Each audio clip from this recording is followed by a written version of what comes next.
I'll tell you, sick. Colin Kahl, writing at Informed Comment, he writes about this past Saturday, The Observer broke the story. And this is, to me, this is a mindfuck, okay? The Observer broke the story that soon after Trump's visit to Tel Aviv last year, his aides initiated a dirty tricks campaign to smear Obama-era officials Ben Rhodes and Colin Kahl, and probably others, in an effort to discredit the 2015 Joint Comprehensive Plan of Action, or the Iran nuclear deal. Among these psycho bastards, the thinking apparently was that it would be easier to convince the U.S. public that it was right to pull out of the deal if the bureaucrats involved in crafting it were discredited. So the investigation, in part taken up by Israeli intelligence, attempted to discover if they had these Obama-era officials, if they had any personal habits like drug use or womanizing like Trump that could be used against them, or if it could be alleged that they had ever disclosed any classified information. Listen, we're fucked. Do you understand what's going on? And nobody's doing anything. Equally disturbing, Juan writes, is that the Israeli firm gathered intel on the spouses of the officials and emailed them under false pretenses seeking a meeting. They spied on family members, Israeli intel. Did they also spy on the kids?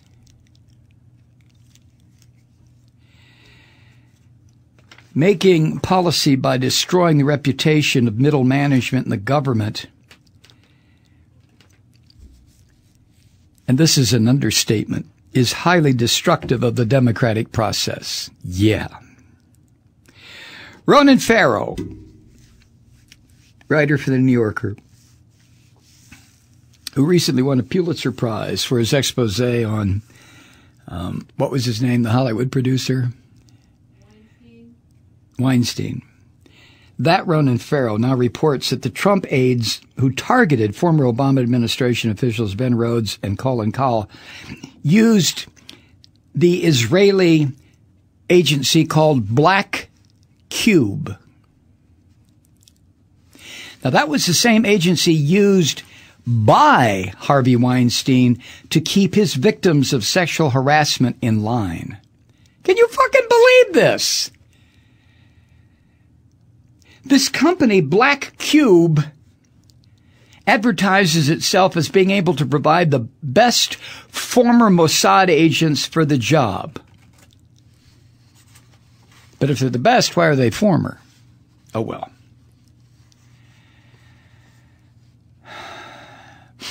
Juan Kahl writes, this behavior is abhorrent, and his fear is it won't get the traction it deserves among the press and the public. Yeah, who's talking about it? We have something in this country that says everything the Israelis do is somehow forgivable. What the fuck is that?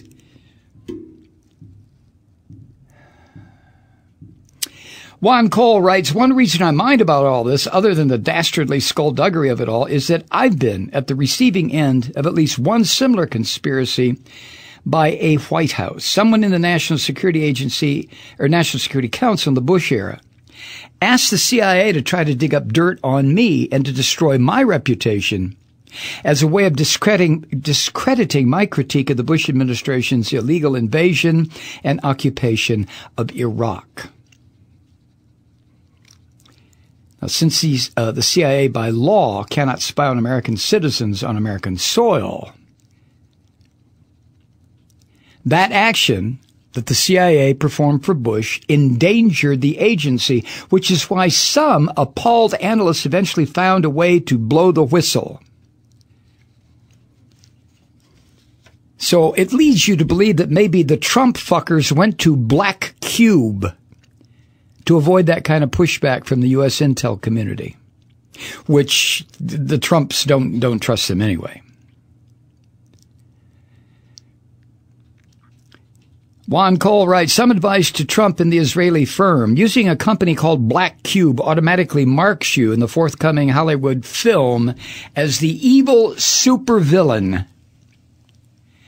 The Iran nuclear deal was a 7-nation agreement between Iran and the permanent members of the UN Security Council plus Germany.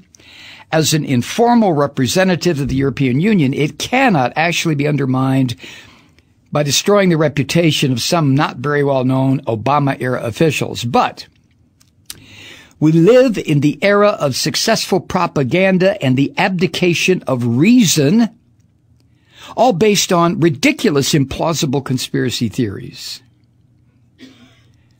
Pizzagate actually appears to have hurt Hillary Clinton, despite the fact that it was a goddamn acid hallucination. You remember Pizzagate? The Democrats were running a child sex ring out of the basement of a pizza parlor in Washington. Who the fuck comes up with this? But the worst question is why Americans buy it.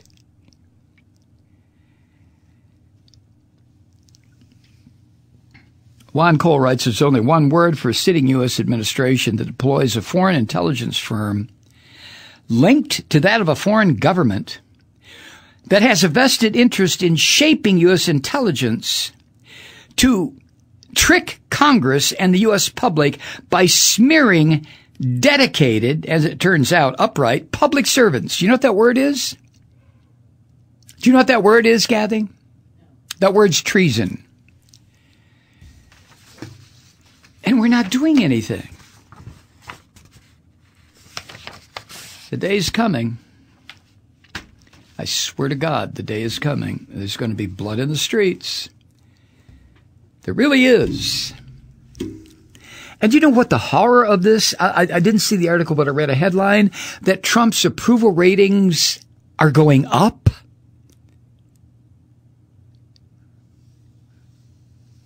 So the Trump bastard is going to announce tomorrow whether he, the big man that he is, will pull the U.S. out of the Iran nuclear agreement.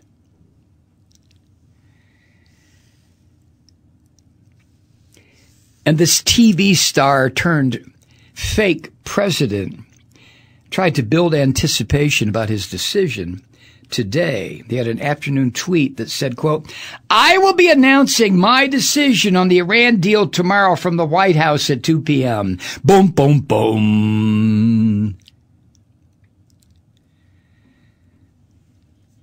This is the nuclear deal that Netanyahu has convinced Trump to label as the, quote, worst deal ever.